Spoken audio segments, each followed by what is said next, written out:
Question 1. Python or R, which one would you prefer for text analytics? Answer, dash. We will prefer Python because of the following reasons. Python would be the best option because it has Pandas library that provides easy-to-use data structures and high-performance data analysis tools. R is more suitable for machine learning than just text analysis. Python performs faster for all types of text analytics. Question 2. How does data cleaning play a vital role in the analysis? Answer, dash. Data cleaning can help in analysis because cleaning data from multiple sources helps transform it into a format that data analysts or data scientists can work with. Data cleaning helps increase the accuracy of the model in machine learning.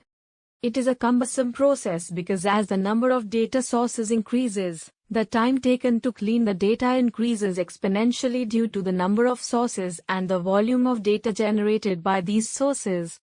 It might take up to 80% of the time for just cleaning data, making it a critical part of the analysis task. Question 3. Differentiate between univariate, bivariate and multivariate analysis. Answer, dash. Univariate analyses are descriptive statistical analysis techniques which can be differentiated based on one variable involved at a given point of time. For example, the pie charts of sales based on territory involve only one variable and the analysis can be referred to as univariate analysis. The bivariate analysis attempts to understand the difference between two variables at a time as in a scatter plot. For example, analyzing the volume of sale and spending can be considered as an example of bivariate analysis.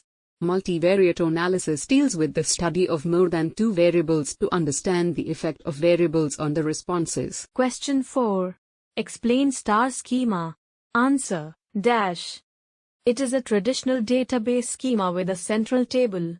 Satellite tables map IDs to physical names or descriptions and can be connected to the central fact table using the ID fields. These tables are known as lookup tables and are principally useful in real-time applications, as they save a lot of memory. Sometimes star schemas involve several layers of summarization to recover information faster.